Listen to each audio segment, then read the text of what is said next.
Welcome to VentureStep Podcast, where we discuss entrepreneurship, industry trends, and the occasional book review. Meta recently had their 2024 Meta Connect, and they announced quite a few changes to their Quest line, their Ray-Ban Meta glasses, and added some AI features into their social media products. I find that the biggest standout was something that I talked about a couple episodes ago when I reviewed Meta's Herding the Llamas paper. I found it interesting that majority of the audio and video content was in a 1 minute to a minute and a half time frame. And then there was a subset that was longer than that, but they said that the majority of the data was 1 minute to a minute and a half. And I was like, they're training on Reels, or they're trying to do something with Reels, and they'll be releasing something like that hopefully soon. And they did release something that was quite interesting that we'll get into later in the episode. But overall, very exciting progress from Meta and integrating their products, or integrating AI into their products. I think how quickly they're doing it and the scale of which they're at is incredible. They are at apparently 500 million active users for their AI platforms, and that includes the aggregation of users from, I guess, WhatsApp, Messenger, Instagram, Facebook. But to go from, I would say, embarrassment to all the way to leading class models to now being the most popular AI offering, and they're doing it at scale for free, and they're integrated into all these platforms that have billions of active users. I think really cool. Okay, so with that being said, Meta announced many things that we'll get into later in the episode. We'll get into all the juicy details, but I just want to give you a quick show itinerary and make sure that if you want to listen all the way through, you can, and if not, you could drop off. So Meta made some changes to their Meta Quest lineup. They're making it, and also Meta's having a big push for their AI dominance, and these latest tools and partnerships will show the direction that they're trying to go in. They are having some, I guess, increased demand for their Meta Ray-Ban glasses, more than that was anticipated. And so the Meta Ray-Ban glasses have been sold out for a while, or been having limited availability. They have changed their manufacturing capabilities, and so now they've increased it, and they have also added new styles, which is pretty cool. And they've provided many updates to that product as well. And then we'll be talking about Meta's long-term vision for their technology and their products. But before we dive in, I'm your host, Dalton Anderson. My background is a bit of a mix between programming, data science, and insurance. Offline, you can find me running, building my side business, or lost in a good book. You can listen to the podcast in video or audio format on YouTube. And if audio is more your thing, you can find the podcast on Apple Podcasts, Spotify, YouTube, or wherever else you get your podcasts. Okay, so before we dive exactly in the episode, just giving you a life update. I am currently in an apartment in Seoul, South Korea. I am 15 stories up in Gundam, and they're working on a skyscraper right next to me. So you might hear some noise feedback occasionally. I know they've got 2 cranes going on. Got about like 20 workers. It's pouring rain. It's windy. But overall, I have loved Seoul. Like, Seoul is so nice. It's beautiful. Lovely atmosphere, lovely city, so clean. The food is amazing. The only time I've had bad food in Asia was, I think, this morning, which is, I guess, nighttime for everyone else. I had dinner for breakfast, and my dinner was this stew-like thing that had potatoes, cow stomach, chicken, mushrooms, these white squishy things. I don't know what they were. Some other stuff. Yeah, it just, that was the first thing I had that wasn't really my vibe, I would say. I'm pretty sure it's pretty good. One, I didn't really know what I was ordering. Two, I like to send it, I would say, and I like to order things that I potentially might not like. And if I don't like it, I still eat it. And this one was particularly tough. I think the one that I put in second would be when I had a cow stomach soup in Mexico City, and I accidentally ordered a large, and it was large. It was a large bowl. I mean, it could have been for 3 people. I devoured it, but it took me like an hour and a half because it was just so hard. This is a similar experience today, this morning. I was really trying to get a quick bite to eat before I recorded this episode because I have fallen behind, and now I am recording the episode the same day it's coming out. So afterwards, I just had a hard time just working through this one. It took me like 45 minutes to get through it. And it was honestly supposed to be small, right? It said dish for one person, and the dish comes out and it's literally the size of like a 4-person table, and it's just this massive bowl that you heat up on your little stove that you have, and you cook it down, and it's still so much food. And then I ordered this other thing, like I think in English it is a octopus pancake, and it's greens and octopus, and it was pretty good. But that and the curry, it was just too much food. And maybe it's a curry. I don't know if it's curry. They said curry, but it wasn't very curry-y. I'm not sure. I don't know enough to really have an opinion on what I ate. Besides, I didn't like it. Like I don't really know all the ingredients that's in it. I don't even know what it's called. I just eat it, and if it's good, it's good. This one, not so much.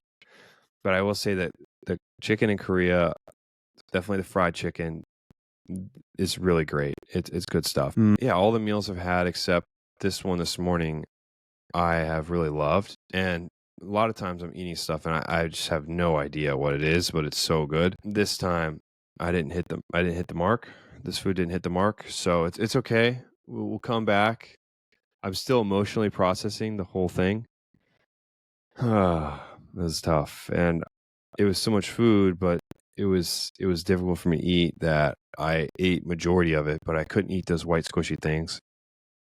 That I had to pick up a protein bar so I could work through this episode because I needed more energy. Because you got to think about it. I'm working the night before, I'm working throughout the night, and then I'm recording this episode right after work, after I get food and stuff, and then I'm here. Okay, so that was a little personal anecdote. Let's move into Meta Connect 2024. So just quick high-level highlights. Meta Quest S is rolling out. S is going to have the same processor as Meta Quest, but it's going to be cheaper, and it's going to have the same controller too. So it's going to have some similarities. It just won't have 4K. And Meta Quest really isn't 4K because it's 4K, but it's 4K shared between the eye optical lenses. So the optical lenses for your eyes are 2K each. So it's not really 4K. They say 4K because it's like once you combine the 2K and the 2K, it's 4K, but it's really 2K per eye. Just FYI, after I did quite a bit of research, I was like, wait, it's not really 4K if you're splitting the resolution between 2 different eyes. You're seeing 2K per eye. Yeah, it threw me for a loop for a second. And anyways, I ordered Meta Quest. I ordered Meta Quest while I was out of town. And so when I get back, I'll be able to try some of these features out and I'll do an episode on it. Like one thing I'm really interested in learning more about is working remotely with virtual monitors. I think it would be sick. Like being able to just pick up your computer, go to a library or go somewhere and just bust out like a couple hours worth of work using virtual monitors wherever you're at, I think is so cool. So they've enhanced the content offerings that they're getting a phone call. They enhanced their content offerings. So they are offering, I guess they're now available. You can watch Netflix, Amazon, YouTube, which I know has been on there for a while, and Twitch. So now Twitch is rolling out, and you can use Xbox Cloud. Not only can you do those things, but you can also do them in their enhanced theater mode, which is supposed to be like more immersive, like the screen will wrap around you kind of thing. So it's instead of it being like a normal TV screen, it's a curved screen that kind of wraps around you and surrounds you. That seemed pretty interesting, and they said that you could do that in many platforms. And they listed off Netflix, Amazon Prime Video, YouTube, Twitch, and Xbox Cloud Gaming. And they also said that you can watch videos together with YouTube with their partnership. I'm not sure how that all works out, but I'll test it out when I get the chance, when I get back to the US. For VR, we're having an enhancement, and I said we're, but it's not really me. Meta's having an enhancement. Well, maybe it's we're, because I am a shareholder of Meta, and I own part of the company. Very small part, but I'm doing my part as a shareholder.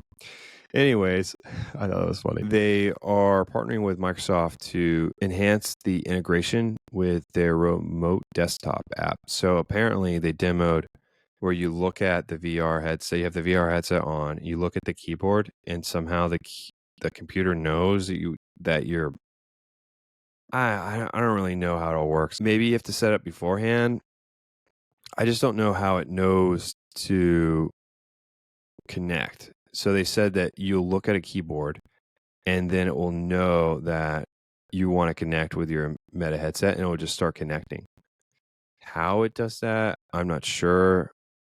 I don't know. They didn't really go into detail about that. It just looked cool.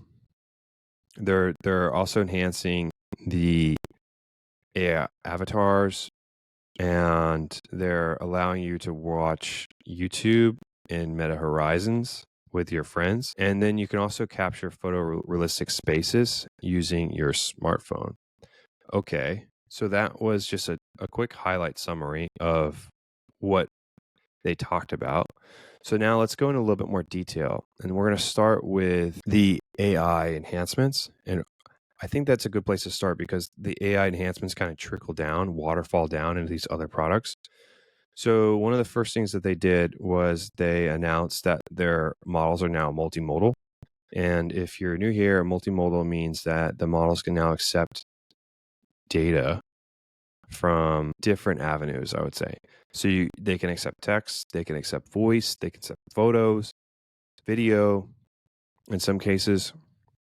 And some of the examples they showed that they could accept video. So these things will allow you to interact with Meta's AI more naturally than you could before. And text really isn't a good way to interact with these AI agents or models, because you want to be able to have a conversation and feel like you are collaborating instead of listening.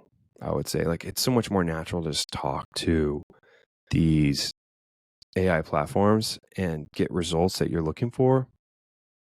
It's super useful to be able to use your voice. I feel like if there isn't voice capabilities on these systems, I personally don't use them. So in my opinion, the first one who rolled that out was Google Gemini, and maybe their product wasn't as good as OpenAI at the time, and it definitely they made strides, and I think pretty much it's pretty neck to neck, and a lot of these models are just slightly better at different things than others. They all have their pros and cons because they're different models, they're different products, they're better at different things, they have different specializations. But what I'm saying is, even when OpenAI's product was definitely better, and it wasn't like an opinion based situation, it was better.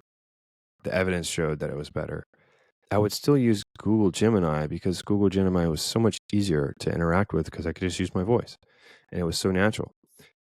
And really appreciate Meta opening that capability up to the public and launching that. But not only with your voice, you can also use your photo, you can upload photos, you can upload photos, you can also take photos with the app. And they also integrated AI voice. So now you can talk to AI, like you can talk to it with your voice, but then it can also respond with its own voice. And you can pick the voice that you want by using a public figure. And a different approach that Meta took was they leaned into their social status and social media network, and they used public figures as their AI voices. So they are licensing the voices of actors and celebrities, and you can use those people to be the people that you can, or not people, but the AI's voice that you communicate with, which I think is really cool and a different approach. It's got a level of novelty that might convince people to try it out just for the giggles. Like, oh, I want to see what Snoop Dogg says or so and so, and just try it out for fun. And then like, wow, this is really useful. And then they get hooked. I think it's really, really good approach. And then also I was thinking about, okay, say that they have trouble penetrating a customer market in a different country, say like some random country, whatever. They could use celebrities in that country to get people to try out the app. So it's like a two-pronged approach. Like one, it's very approachable and people might try it out because it's funny. And then the other piece is like, okay, you can use this actually as like market penetration to where you're using these AI agents to, and their voice, like these AI voices that you're using and licensing for, use celebrities in that country. And then hopefully the citizens in that country utilize the AI voice feature and want to use that product versus other products because they can talk with their favorite celebrity or actor, whoever that person may be. Okay, so transitioning over to AI Studio and AI agents. Previously, we were talking about just general AI advancements with Meta. Now we're talking about AI Studio and AI agents. So with the studio and agents piece, public figures have enhanced capabilities. I don't have them, unfortunately. I made a AI agent for the show, of course, anything for you guys. I don't have the same capabilities as a public figure, and it's slowly being rolled out to other people. But unless I get more than 45 subscribers, I don't think I'm gonna be considered a public figure for a while.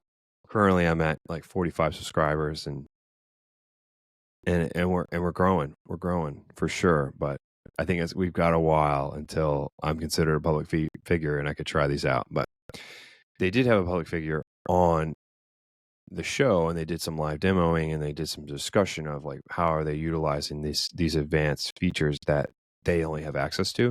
And one of the things is they respond to DMs for you.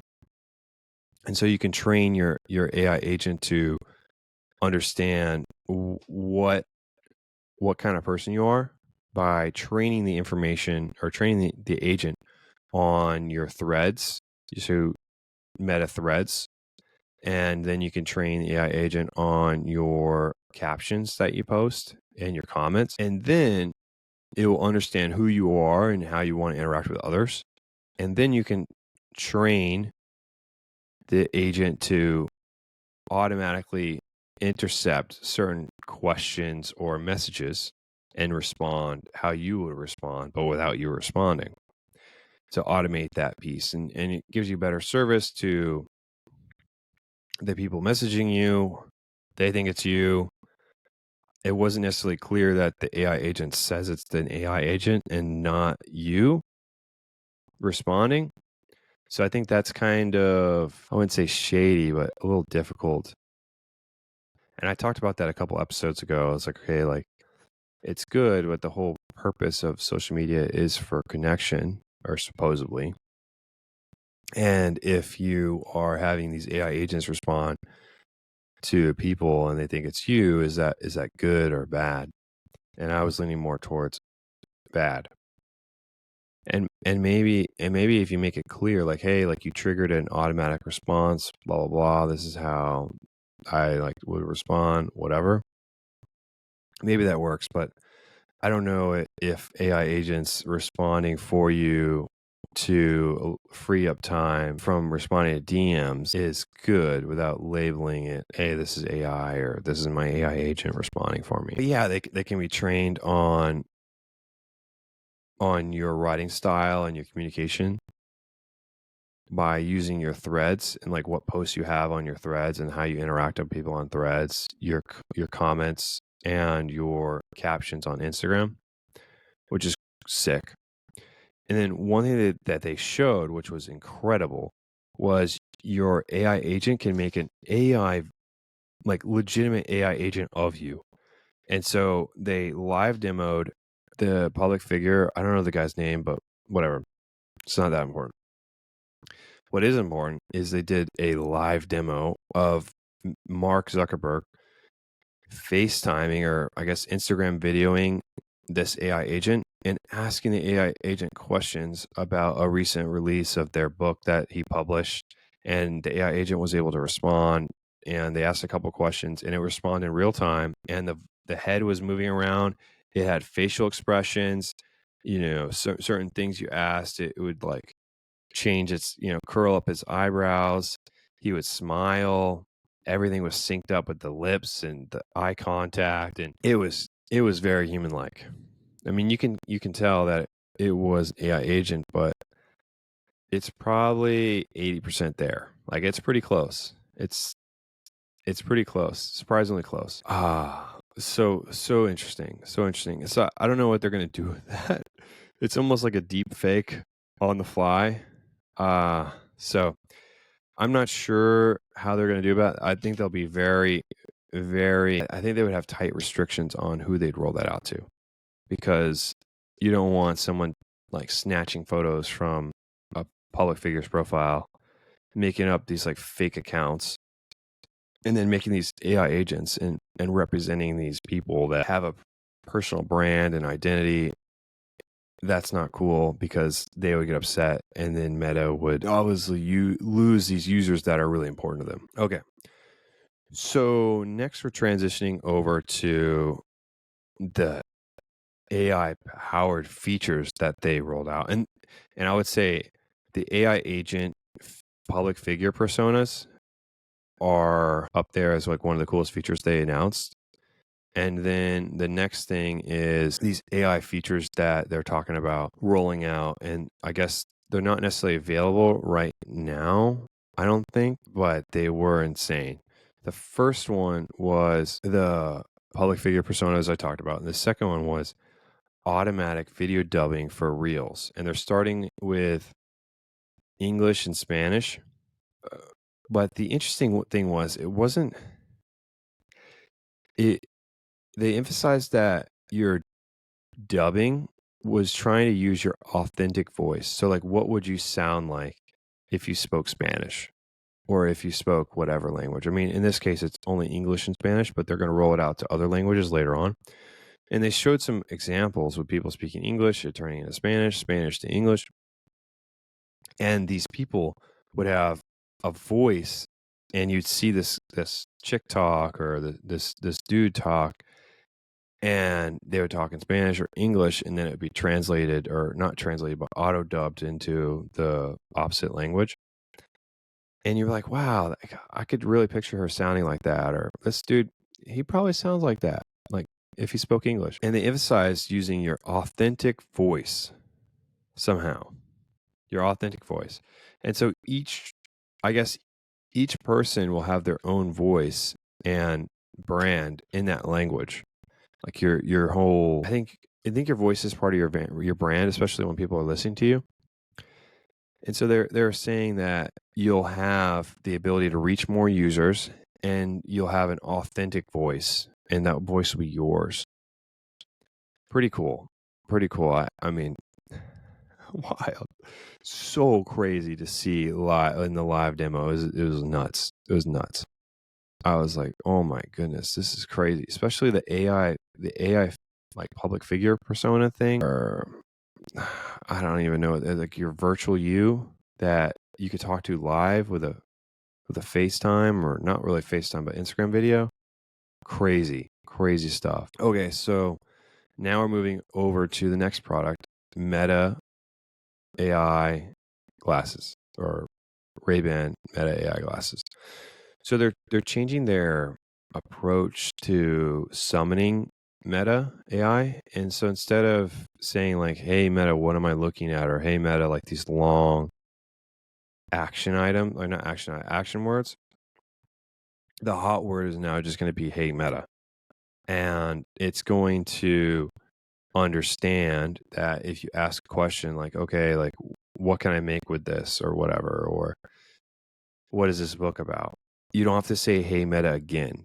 You can just continue the conversation like if you were talking to a normal person.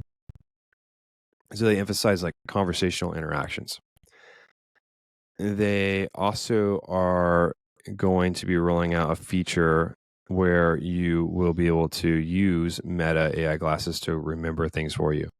Like remember flyers or billboards that you saw, or an advertisement, or what this person was wearing because you like their outfit, or my favorite, where you parked. I might be a smart guy considering whatever. Maybe you feel that way, maybe you don't. But I do have trouble finding where I park all the time. And it's so funny. I was at work one time and they were talking AI things and like rolling out little things like regarding AI.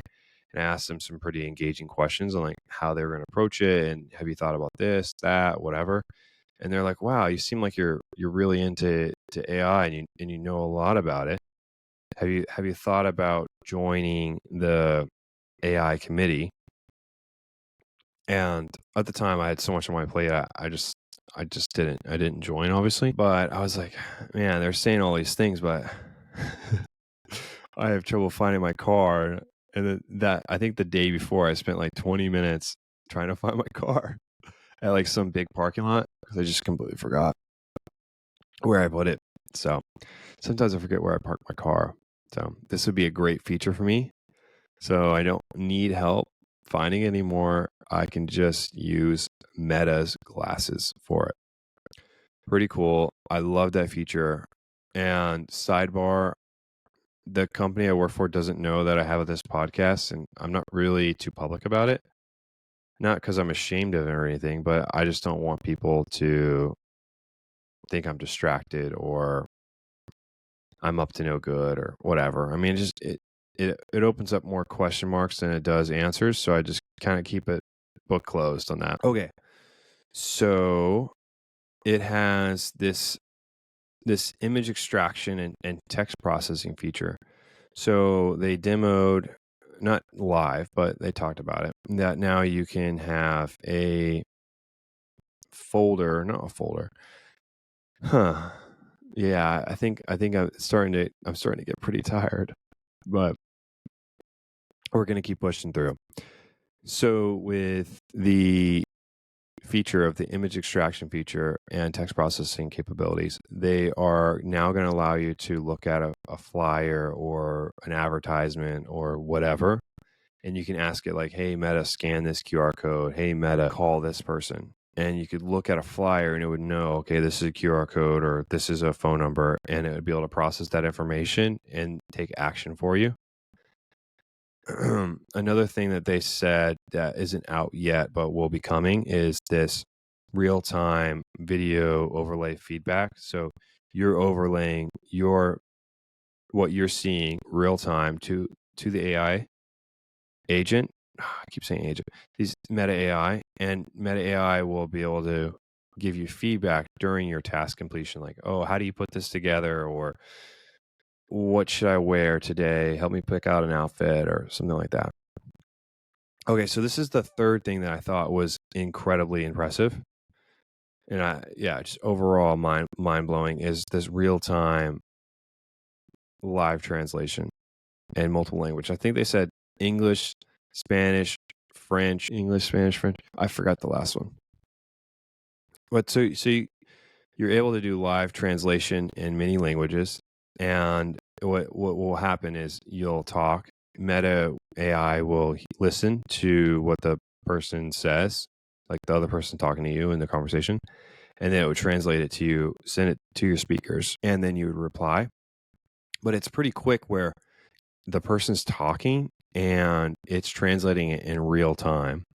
So while they're talking, you are pretty much like maybe a quarter second behind from what they're saying. And so you can almost respond in real time, and then they could hear you almost in real time. So it's like a legitimate conversation. It's not like you're waiting back and forth. I think it's really cool. And another feature that I thought was really cool, that it's not really a feature, it's more of an integration, I would say, is they're partnering with Be My Eyes. And Be My Eyes is, I guess, a phone app that you can use. People that are blind or have a hard time seeing can download the app and request a volunteer eyes, or like volunteering eyes. It's people who volunteer to be the eyes of the visually impaired. And so these volunteers, they will help whoever requests help or assistance. Sorry, they'll help whoever requests assistance, and they will, I guess, assist in providing the information that they're looking for. Like, oh, I'm looking for this thing. Like, where is it? Or can you tell me what time this thing starts? I don't know. It's not in Braille, and I don't know what it says. Something like that. And so instead of doing it on your phone, now you can do it with Meta AI glasses. And I think that's more of a natural thing, because I've had trouble with my friends or their grandpa or grandma helping them do different things. And I'm like, all right, hold the phone. Like, and it's just difficult to get them to hold the phone, because like they're so focused on like trying to help you, they forget that they need to hold the phone, and it's a whole thing. But if it's on your face, like, oh, you just like look at what you need me to look at, and I could help you. So it's just really nice, and I think a little bit more smooth, I would say. And I really think it's a great partnership for the product and Meta, and I think useful to society. Very useful to society. Okay, so now we're moving not only to the new glasses, but there's a new style that I think are really slick. It is the limited edition clear frames that showcases all of the technology that's being put into these glasses. And it looks incredible. So interesting. It reminds me of the Nothing phone, but with glasses, and it's super cool. And they're limited edition. I think there's only 3,500 units being created, and they're not that much more than the normal glasses. I think they're $100 more, but really cool stuff. Really cool stuff. Okay, so another thing that they announced was Orion, which Orion is the new future glasses. They are full holographic glasses, and these glasses are going to potentially be the glasses. They're the smartest glasses in the world currently. They are a completely rebuilt from the ground up, all custom sensors, all custom silicon, custom lenses from scratch. And they've spent close to 10 years working on these glasses. And it has things like hand tracking, voice notification, where you could trigger it with your voice. It has eye tracking, and then it has like this wrist tracking. Like, you put this tracker on your wrist, and it can sense like your movements with monitoring your electronic signals. I'm not really phrasing this correctly. It can monitor your potential wrist movements and mimic that in the UI of the glasses without you actually having to move your hand, and it uses the signals that you're sending to your hand. So you can move the UI around without really having to move your hand that much, and it will sense what you're trying to do and do it for you, which I think is really cool. It's not being launched to the public at the moment. It's going to be closed sourced, or not closed source, like closed to certain reviewers and partners, and then it's also going to be used for development purposes. It's currently too expensive, and the product isn't as good as it needs to be launched to the public and for sale. That's what they said. We'll see, and I hope that they roll that out. I'm not sure how much they would be, but I'm probably guessing it probably like right now, maybe like $3,000, which is too much for a pair of glasses for them to make any money on it, at least, or get mainstream adoption. And you got to think about it. Meta's whole goal is to get more users. And so if you have $3,000 glasses, it kind of defeats the purpose of the whole thing. Okay, so we are going on to the next topic. This is just going to be talking about Meta's vision for the future. And so there's a big commitment to making technology more accessible and user friendly. And they always go back to the example of computers, Linux operating system, Windows. Windows is kind of open source-ish. Linux is open source. Mac OS is not. And the winning model for computers, nearly the closed model won. And without Linux and somewhat Windows, the closed model would have won for computers. And for mobile phones, the closed model won, with Apple dominating pretty much the market. And so with the closed model, there's control on the level of innovation you can have. And it particularly bothers Mark because there have been some hiccups with Apple with certain things that Meta wants to launch in the App Store. And they said, hey, well, we won't let you do that. Like you're not going to be able to update your app with those features. So just work on something else. And so I get there's some friction there, but also having things more approachable and open source is, I feel like, an efficient way to understand your risks, your security, different issues like bugs and improvements and feedback. You can get much faster if you open source and you have millions of random people interacting with your model or platform or your app, versus having a closed system and only having that access to your customers. So your customers are interacting at a faster rate. You can do things at, I would say, a higher feedback loop, which allows you to run through more iterations, which allows you to improve faster than your competition. So there's a big emphasis on making technology more accessible and user friendly, and especially open source. They want the open source model to win. They're open sourcing their VR platform. They're open sourcing their AI models. They're offering them for free and giving them to billions of users for free. And so they want to build a technology that emphasizes human connection and experience, and doing that with the open source model to allow innovation from different perspectives and companies. And that was the biggest thing with Mark and the announcement. They spent some good amount of time at the end talking about how it's important for the open source model to win. And I agree. I think I would be quite sad if the closed source models of these new robust technologies that are coming about are not robust, but they will be robust in the future. And they will have a deep influence in our society and where we go and how we interact with the world. And it would be weird if something that was so important to everyone is closed source and you have no idea what's going on. We've seen that before and it doesn't work out that well. So let's try the other route. Yeah. Okay. So just a quick recap. Meta updated their Quest line. They are providing updated avatars. They're launching more content available platforms to watch videos. They're making it easier to interact with your friends. They're revamping the avatars. They're offering photorealistic spaces that you can create using your phone, or you can join into other people's photorealistic spaces. For, let's see, Meta's AI, you can now use your voice photos with the multimodal models, which are their 90 and 11 million parameter models. And they also launched a 1 billion and 2 billion parameter model, which I didn't get to touch on.